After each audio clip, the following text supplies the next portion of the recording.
오늘 설교 제목은 준비된 승리자입니다. 지금 읽으신 본문처럼 다윗과 골리앗의 싸움의 이야기인데 다윗이 그 거대한 블레셋의 장군 골리앗을 쓰러뜨릴 수 있었던 것은 우연한 일이 아니었겠죠. 쓰러뜨릴 수 있을 만한 능력이 생길 만한 그런 준비가 되어 있었던 사람이었기 때문에 그러한 일들이 일어났을 거예요. 자, 그러면은 다윗의 승리는 제가 지금 말씀드린 대로 준비가 되어 있기 때문에 승리를 할 수 있었던 그런 준비된 승리자였다는 거예요, 다윗은. 자, 그러면은 하나님께서는 택하시는 사람을 준비된 사람을 택할까요? 아니면 준비되지 않은 사람을 택해서 교육시키고 훈련 또 시키고 그렇게 해서 그 사람을 쓰실까요? 어떤 게 더 편할까? 준비되어 있는 사람을 쓰시겠죠, 당연히. 그렇죠? 준비된 자를 택하시는 하나님이신데 우리가 일상생활에서 삶에서 즉 우리의 인생에서 승리자의 삶을 살 수 있기 위해서는 승리자의 삶이라는 것은 그리스도인으로서의 승리자의 삶을 얘기하는 거예요. 그냥 일반적인 삶을 얘기하는 것이 아니고 우리가 예수 그리스도를 믿고 그리스도인으로서 살아가면서 이 인생에서 승리할 수 있는 그 승리의 비결, 우리가 무엇을 준비해야 되는지.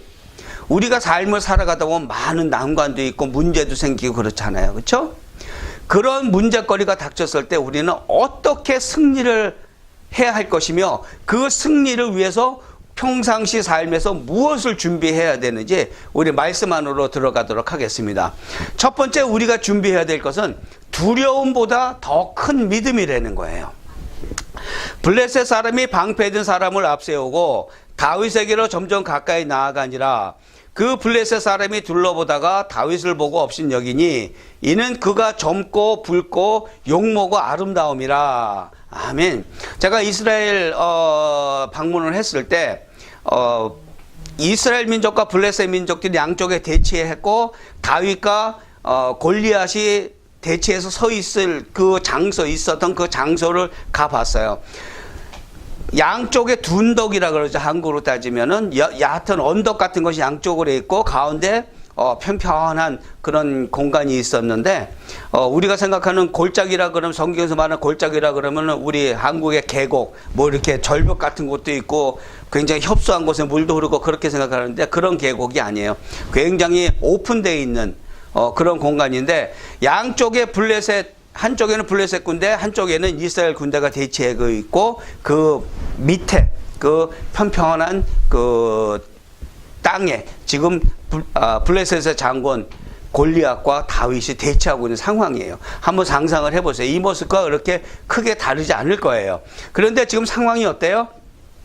이 거대한 블레셋의 장수 골리앗이 다윗에게로 점점 가까이 나가니라 그랬어요. 이 어마어마한 장수가 키가 293cm나 돼요. 거의 3m예요. 진짜로. 지금 세상에도 이만큼 큰 사람이 있어요. 이 293cm보다는 조금 작지만은 지금 이 시대에도 그렇게 키 큰 사람, 장대한 사람이 살고 있단 말이에요. 그거보다 좀 더 큰 사람이 없을 거라고 얘기하는 것 자체가 말이 안 되는 거란 말이죠. 분명히 골리앗은 존재했던 사람이에요. 293, 거의 3m가 넘으니까 힘은 또 얼마나 세겠어요. 노투구를 쓰고 있고 그 갑옷 무게만 57kg. 웬만한 여성의 몸무게죠. 57kg. 사람 하나 얻고 다니는 거예요. 그리고 그가 지니고 다니는 창날 무게만 7kg. 거기다 또 옆구리에 큰 칼을 또 찼다 그랬죠. 어마어마한 사람이에요. 외형도 어마어마하지만은 그 힘도 또 어마어마할 거란 말이에요. 그런 사람이 여러분 앞으로 저벅저벅 걸어오면서 여러분 죽이려고 그렇게 다가온다고 생각해봐. 어떻겠어요? 공포스러운 순간이죠. 점점 그 두려움의 존재가 다가온다는 것. 그런데 다윗은 어때요? 그것에 반해서 다윗이 갖고 있는 무기는 뭐예요? 물매. 가운데 가죽 조각이 있고 양쪽에 줄을 달아서 그 가죽 그 주머니에 돌을 넣고서 돌리다가 한쪽 끈을 놓으면은 돌이 날아가는 그런 무기예요. 실제 전쟁에도 쓰였던 무기예요. 그런 물맷돌, 그리고 또 막대기, 위에가 이렇게 U자형으로 구부러진 막대기인데, 그거는 양들이 뭐 위험에 처했을 때 이렇게 목을 걸어가지고 끌어당기거나, 그래서 양을 보호할 때 쓰는 그런 막대기를 가지고 있었고, 그리고 다윗이 가지고 있었던 것은 여호와 신앙을 가지고 있었어요. 그것뿐이었어요. 그런데 그것뿐만이 아닌 거죠. 여호와 신앙을 갖고 있다는 것이 모든 것이었단 말이에요. 모든 능력의 근원이었다는 것이죠. 그래서 이 어마어마한 상대방 장수 골리앗이 다가오는데, 그 다가오는 것은 두려움으로 다가오고 있었다는 거예요. 아무리 다윗이었지만은 두려운 존재는 두려운 존재였어요. 그렇죠? 하지만 그 두려움보다 더 큰 여호와 신앙을 갖고 있었다는 것이죠. 그 점이 틀렸던 거예요. 그 다가오는 두려운 존재가 뭐라 그래요? 또 저주하고 협박을 해요. 블레셋 사람이 다윗에게 이르되, 내가 나를 개로 여기고 막대기를 가지고 내게 나왔느냐? 가당치도 않다는 얘기죠. 야, 너 꼬맹이, 네가 지금 나를 상대하면서 막대기 갖고 왔니? 지금 조롱하고 있는 거예요. 그의 신들의 이름으로 다윗을 저주하고, 그 블레셋 사람이 또 다윗에게 이르되, 내게로 오라. 내가 네 살을 공중의 새들과 들짐승들에게 주리라 하는지라. 그래서 빨리 와. 내가 너를 처리해가지고 이 들판에다가 뿌려버릴 거야. 그 얘기예요. 얼마나 무시무시한 얘기예요. 짐승들의 먹이를 주겠다는 건데. 그런데 우리가 집중해서 봐야 될 건 뭐냐면은, 이 골리앗이 저주한 그들이, 그 존재가 뭐예요? 그 신들의 이름이라 그래서, 그의 신들의 이름. 신들의 이름이라는 것은 각종 우상의 이름으로 다윗을 저주했다는 거예요. 그 블레셋 사람들이 섬기던 그 각종 우상들은 실제 존재하는 그런 신적인 존재인가요? 아니란 말이에요. 사람이 만든, 언젠가도 제가 설교했죠? 숯불 만들고 남은 나무로 깎아서 그 우상을 섬긴다는 그런 우매한 짓을 한다는 그런 설교했었죠. 사람이 만든 그런 신적인 존재, 신적인 존재가 아니죠. 우상을 섬기면서 그게 신이라고 믿고 있는데, 그 신들의 이름, 각종 우상들의 이름으로 저주를 했단 말이에요. 그 저주가 먹힐까? 허구예요. 허구. 두려운 존재가 이러한 저주를 퍼붓지만은 그것은 결국은 아무것도 아니라는 거죠. 그리고 또 허풍을 떨죠. 새들과 들짐승들에게 내 살을 먹이게끔 하겠다고 검포를 주잖아요. 상상해봐. 얼마나 무서워. 3m가 되는 저 무시막지하게 생긴 인간이 나를 잡아 죽여가지고 내 몸을 들짐승들한테 준다. 그 광경을 상상을 해봐. 두렵죠. 끔찍하단 말이에요. 그런데 허풍이란 말이죠. 그런 일 일어났어요? 안 일어났어요? 안 일어나죠. 우리 본문 읽었잖아요. 누가 죽었어요? 도리어 골리앗이 죽었단 말이에요. 그런데 지금 협박하는 공갈 협박하는 이 내용들, 다윗을 내가 너를 죽여서 새들과 들짐승에 죽였다는 거, 이게 실제로 안 일어났단 말이에요. 두려운 말이지만 허풍이란 얘기죠. 이러한 저주와 협박은 그냥 허구이고 허풍일 뿐이고, 그런데 우리 삶에서 한번 봅시다. 삶에서 어떤 근심거리, 걱정거리, 그 모든 두려움, 그것이 우리가 생각하는 대로 그대로 일어나느냐는 것이죠. 아니에요. 그대로 일어나는 일 거의 없어요. 우리는 어떠한 일이 닥치면, 어떤 상황이, 안 좋은 상황이 생기면은 굉장히 소설을 잘 써. 내일이면 이게 이렇게 될 거야. 그 다음에는 이렇게 되고, 그 다음에는 이렇게 되고, 나는 끝날 거야. 그 두려움에 빠진단 말이에요. 그런데 우리가 생각하는 그 모든 근심과 걱정거리, 그 두려움들은, 삶에서의 두려움들은 그냥 허구이고 허풍일 뿐이라는 거예요. 거짓이라는 것이죠. 실제로 그렇게 일어나는 일들 여러분들이 있었는지 없었는지 한번 생각해 보세요. 아마 없을 거예요. 다 피해 나갈 길이 있어서 지금 여러분들 이 자리에 이렇게 앉아 있는 거예요. 걱정한 대로 그 일이 일어나지 않았다는 거예요. 그렇다면 이런 거짓 두려움이 왜 생기냐는 것이죠. 왜 생길까요? 거짓의 아비 사탄이 거짓의 아버지 사탄이 우리 마음속에, 우리 심령 가운데 이런 부정적인 생각, 이런 두려운 생각을 불어넣어준단 말이에요. 그것이 사탄이 하는 일인데, 그 사탄이 우리한테 그렇게 두려운 마음을 불어넣어주는 목적이 있겠죠. 왜 불어넣어줄까요? 우리하고 친해지고 싶어서? 아니죠. 우리를 파멸로 이끌고 가기 위해서 그래요. 우리한테 두려운 마음이 딱 들잖아요. 그 다음부터 어떻게 되냐면은 점차 그 두려움에 더 빠져들어가요. 요만했던 두려움이 생각에 생각을 더하고 두려움에 두려움을 더해가지고 결국은 내 자신이 나를 포기하는 순간까지 간단 말이에요. 그래서 많은 사람들이 극한 상황을 이겨내지 못하고 극단적인 상황, 극단적인 선택을 하고 목숨을 스스로 끊어버리잖아요. 그 사람들, 스스로 목숨을 끊기 전까지 그 사람들이 가지고 있던 생각은 무슨 생각이었을까? 두려운 생각이었죠. 나는 절대로 이 상황을 헤쳐나갈 수 없을 거야. 내 앞에 있는 이 큰 문제거리가 내가 감당할 수 있는 부분이 아니야. 나는 결국 파멸되고 말 거야 라고 생각을 하고 그 두려움 속으로 빠져 들어가다 보니까 결국은 진짜로 자기 목숨을 스스로 끊어버리고 파멸의 길로 들어가게 된다는 것이죠. 그것이 바로 사탄이 우리한테 두려운 생각을 주는 목적이라는 것이죠. 그렇게 우리에게 근심과 걱정해하는 마음, 그러한 두려운 마음이 딱 들어와 버리면 무슨 현상이 일어나냐면은 우리에게 사고 능력이 저하돼요. 정상적인 생각을 할 수 있는 기능이 마비된단 말이에요. 동맥경화처럼 딱 막혀버려가지고 슬기로운 생각, 지혜로운 생각을 할 수가 없어. 근심 걱정이 쌓여있기 때문에 자꾸 안 되는 쪽으로만 선택을 해서 가. 그게 문제라는 거예요. 사고 능력의 동맥 경화가 우리를 무너뜨리는 것이죠. 근데 결국 두려움이라는 것은 우리 생각을 이렇게 딱 경직되게 하는 그러한 두려움이라는 것은 결코 일어나지 않는다는 거예요. 발생하지 않은 미래의 허구라는 것이죠. 그거에 우리가 속고 있는 거예요. 우리 스스로 이러한 두려운 상황을 만든 것이 아니지만은 우리 스스로 그러한 두려운 상황을 또 생각하는 것도 아니에요. 그럼 지금 말한 대로 사탄이 그러한 생각을 자꾸 불러넣어 주는데 우리는 그 두려운 생각이 한번 들어오면 거기에서 헤어나질 못해. 자꾸 그 생각에 꼬리를 물고 점점 더 깊은 곳으로 들어가는데 사실은 그 일은 발생하지도 않았는데 우리는 미리 걱정을 하고 미리 마지막 파멸의 순간을 생각하고 있다는 것이죠. 그게 문제라는 거예요.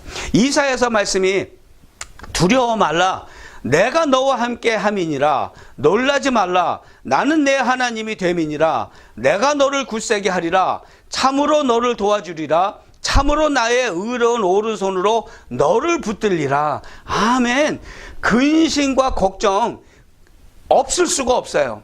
누구나 다 이런 상황을 닥칠 수밖에 없어요. 하지만 다른 점이 있어요.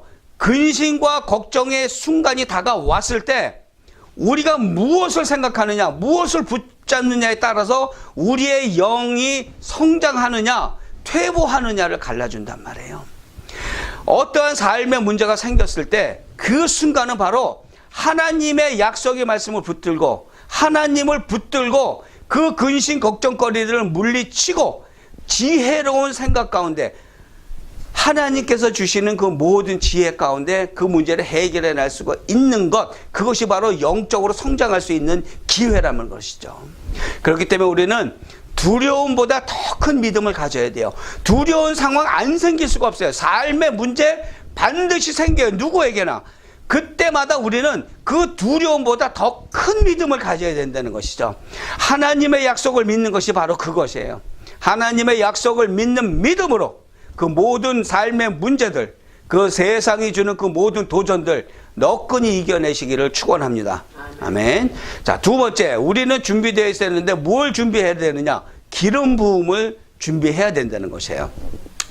다윗이 블레셋 사람에게 이르되 나는 칼과 창과 단창으로 내게 나아오거니와 나는 만군의 여호와의 이름 곧 내가 모욕하는 이스라엘 군대의 하나님의 이름으로 내게 나아가노라. 아멘. 누구의 이름으로 나간다고요? 하나님의 이름으로. 어떤 무기에 의지해서 나가는 게 아니고 하나님의 이름으로 그 장대한 그 괴물 같은 그런 블레셋 장군 앞으로 나간다는 거예요. 자, 이러한 다윗의 믿음과 이러한 다윗의 용기, 태어날 때부터 타고난 걸까요? 응애 하고 타면서 할렐루야 하나님 그러고 태어났을까? 아니란 말이죠. 타고난 것이 아니라는 거예요. 언제부터 그러면은 이렇게 이런 담대한 믿음이 생겼어요? 기름 부음 이후부터래요. 사무엘상 16장 13절 말씀이에요. 사무엘이 기름 뿔병을 가져다가 그의 형제 중에서 그에게 부었더니 이날 이후로 다윗이 여호와의 영에게 크게 감동되니라. 사울 왕이, 이스라엘의 초대왕 사울 왕이 잘못을 저지르니까 하나님께서 새로운 왕을 세우기로 결정하시죠. 그것이 다윗이었고 사무엘을 통해서 다윗에게 기름 부으라고 명령했고 지금 사무엘이 다윗에게 기름을 부었단 말이에요. 이때부터 다윗이 성령 충만을 받았단 말이에요. 성령의 기름을 받고 기름 부음을 받고 성령님이 그 안에 계시면서 그 능력으로 그 강대한 모든 문제들을 우습게 여길 수 있는 그 믿음이 생겼다는 거예요. 그렇기 때문에 이 블레셋 장수 앞에서도 이렇게 당당할 수가 있었던 것이죠. 그것은 바로 성령님의 임재하심을 얘기하는 거예요. 기름 부으심을 받았다는 것, 그것은 바로 성령님의 임재라는 얘기예요. 요한 1서 말씀이에요. 너희는 주께 받은 바 기름 부음이 너희 안에 거하거니, 너희 안에 거하나니 아무도 너희를 가르칠 필요가 없고 오직 그의 기름 부음이 모든 것을 너희에게 가르치며 또 참되고 거짓이 없으니 너희를 가르치신 그대로 주 안에 거하라. 기름 부으심을 받는다는 얘기는 하나님의 영이 그 안에 임재해 계신다는 것이에요. 그 이후부터 다윗이 깨달은 게 있다는 것이죠. 다윗이 뭘 깨달았어요? 전쟁은 여호와께 속했다는 거예요.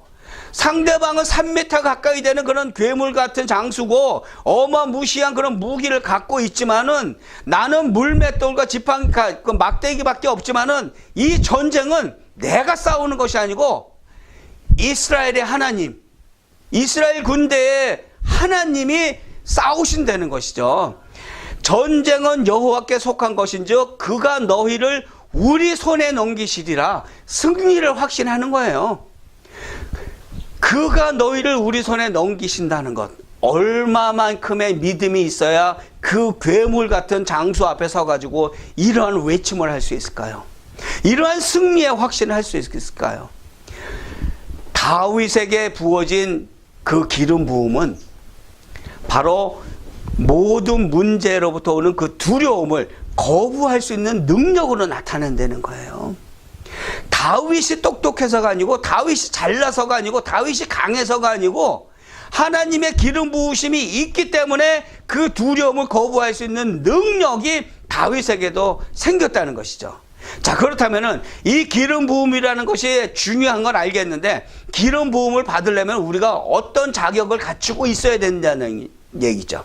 뭐 어떤 자격을 갖추고 있어야 될까요? 돈이 많아서 헌금 많이 해야 될까요? 네? 아니죠. 그거는 전혀 중요하지 않단 말이에요. 기름 부음을 받기 위해서는 성화의 삶을 살아야 된다는 거예요. 성화의 삶이 뭐예요? 구원을 완성하기 위해서 하나님 앞에 가기 전까지 지금 이 땅에서 그리스도인으로 살아가면서 죄된 모습을 지워가는 것, 죄의 모습을 지어가는 것이 바로 성화의 삶이라는 것이죠. 어떤 훌륭한 일을 하는 것, 어떤 좋은 일을 하는 것, 봉사의 일을 하는 것 필요한 거지만은 그것이 성화의 삶은 아니라는 것이죠. 거룩한 모습, 그 모습으로 변화되어 가는 삶, 그것이 바로 성화의 삶이고 그러한 성화를 이루려는 노력하는 삶을 살기 위해서도 성령의 임재가 필요하다는 거예요. 성령님이 우리 안에 임재하실 때 우리는 성화의 삶을 살아갈 수 있는 능력 또한 생긴다는 거예요. 아멘. 우리 스스로 이제부터 내가 결심했어. 오늘부터 거룩하게 살 거야. 그러면 거룩해지나요? 아니라는 거예요. 우리는 능력이 그만큼 되질 못해요. 연약한 존재이기 때문에 오늘 지금 이 순간 결심을 했어도 1시간 후에 와르르 무너지는 게 우리 인간이란 말이에요. 하지만 그것을 부단히 우리를 붙잡고 끝까지 성화의 삶을 살 수 있도록, 실패해도 다시 일어나고 회개하고 다시 성화의 삶을 살 수 있도록 이끌고 가시는 분이 바로 하나님의 영, 성령님이시고 우리 안에 임재해 계신다는 것이에요. 갈라디아서 말씀이에요. 내가 이르노니 너희는 성령을 따라 행하라. 그리하면 육체의 욕심을 이루지 아니하리라. 육체의 욕심을 온전히 거부할 수 있는 사람 없어요. 그 유혹에 생각으로라도 죄를 짓는 게 우리 인간이란 말이죠. 그러한 육체의 욕심을 따라서 파멸의 길로 가지 않게끔 하시는 것, 그것이 바로 성령님께서 우리 안에서 역사하시는 그런 도우심이죠. 그런 모든 육체의 욕심을 성령의 도움으로 깎아내고 죄된 모습 지워내고 불필요한 모습은 잘라내는 것, 그것이 바로 성화의 삶인 것이죠. 그렇기 때문에 우리는 날마다 기도하면서 기름 부으심을 간구해야 돼요. 성령 충만함을 우리는 간구해야 되고 그것을 소망해야 된단 말이에요. 성령님이 우리에게 임하실 때 우리 삶에 닥친 그 모든 두려움의 존재들을 거부할 수 있는 능력이 생긴다는 것이죠. 기름 부음을 간구하시기 바랍니다. 성령 충만함을 사모하세요. 그렇게 성령이 임하시고 세상을 이기는 능력을 누리면서 승리자의 삶을 사시기를 축원합니다. 아멘. 자, 세 번째, 성실한 삶이 준비되어 있어야 된다는 거예요. 블레셋 사람이 일어나 다윗에게로 마주 가까이 올 때 다윗이 블레셋 사람을 향하여 빨리 달리며 손을 주머니에 넣어 돌을 가지고 물매로 던져 블레셋 사람의 이마를 치매 돌이 그의 이마에 박히니 땅에 엎드러지니라 그랬어요. 지금 이 사진은 무슨 사진이냐면은 웨이터들이 경주하는 모습이에요. 실제로 맨하탄에서도 이런 거 해요. 그 웨이터들이 평상시에 뭘 날려요? 쟁반에 물도 날르고 음식 접시도 날르고 그렇죠. 한 손으로 이렇게 날르는데 이들이 어떤 경주를 하냐면은 그대로 세팅을 하고 달려서 누가 빨리 들어오나. 그런데 초보 웨이터와 경력이 많은 웨이터의 차이는 어떻게 될까요? 초보 웨이터는 도중에 다 쏟아버리고 다 떨구든가 그렇겠죠. 숙달이 안 돼 있으니까. 하지만 능숙한, 오래되고 아주 능숙하게 이렇게 훈련을 많이 돼 있는 사람들은 끝까지 결승선까지 그 접시들, 물병들 떨어뜨리지 않고 결승전까지 온다는 거예요. 결승골까지. 자, 다윗의 모습을 한번 볼까요? 다윗이 지금 그 거대한 장수와 마주 쓴 상태에서 달려간다 그랬어요. 근데 달려가는데 어떻게 달려가? 빨리 달려간다 그랬어요. 다윗이 그 블레셋 사람을 향하여 빨리 달려가면서 뭘 했어요? 그 주머니에서 돌을 꺼내서 물맷돌을 날리기 위해서 빨리 달려가면서 돌을 준비했단 말이에요. 그것이 다윗이 갖고 있는 무기였으니까. 그렇죠? 다윗의 무기를 준비하는데 그래 너 좀 오고 있어봐. 블레셋 장군 너 골리앗 그래 너 오고 있어. 나 여기서 나 이렇게 준비할게. 서가지고 이렇게 딱 차분하게 이렇게 돌 장전해서 돌리고 준비하는 것이 아니고 달려가면서 꺼내서 장전해서 준비한다는 거예요. 그 얘기는 뭐예요? 망설임 없는 자신감이란 말이에요. 그 장수를 상대하고 이 돌을 장전해서 던지는데 조금만큼의 망설임도 없단 말이에요. 자신이 있었던 거야. 어떤 순간이라도 달려가는 순간에서도 자기는 그 장수를 이 돌로 맞힐 수 있는 자신감이 있었던 것이죠. 그러면 이 다윗의 근자감이 뭐예요? 요새 우스갯소리로 많이 얘기하죠. 근거 있는 자신감. 다윗의 자신감은 근거가 있기 때문에 이렇게 자신이 할 수 있었던 거예요. 이 다윗의 근거 있는 자신감이 뭐였어요? 성실한 일상 삶이었어요. 다윗이 어떻게 했어요? 그 손을 주머니에 넣어 돌을 가지고 물매로 던져 블레셋 사람의 이마를 치매 돌이 그의 이마에 박히니 땅이 엎드러지니라. 달려가면서 돌을 꺼내서 물맷돌에 장전해서 돌려서 던졌더니 그 돌이, 단 하나의 돌이 그 이마에 박힌 거예요. 왜 이마에 박혔을까? 이마를 조준했으니까. 간단해요. 왜 이마를 조준해? 머리에는 투구 쓰고 있죠. 57kg가 넘는 두터운 갑옷을 입고 있죠. 던질 데가 없는 거야. 한 방에 보내버리려면 어디예요? 여기를 가릴 수는 없잖아. 투구가 여기 빈 공간 여기란 말이에요. 거기를 조준해서 딱 단 한 번에 맞춰버렸다는 것이죠. 돌이 그리고 그 이마에 박혀버렸다 그랬어요. 그 돌이 박혔으니 어떻게 됐겠어? 죽었지 당연히. 단 하나로 그 이마에 박힌 돌, 기적일까요? 아니면 당연한 결과일까요? 많은 사람들이 진짜 저런 기적 같은 일이, 기적 같은 능력이 나한테 있으면 좋겠다 말하지만은 기적 아니에요. 기적이 아니고 당연한 결과란 말이에요. 왜 그게 당연한 결과예요? 다윗은 성실한 목자였기 때문에.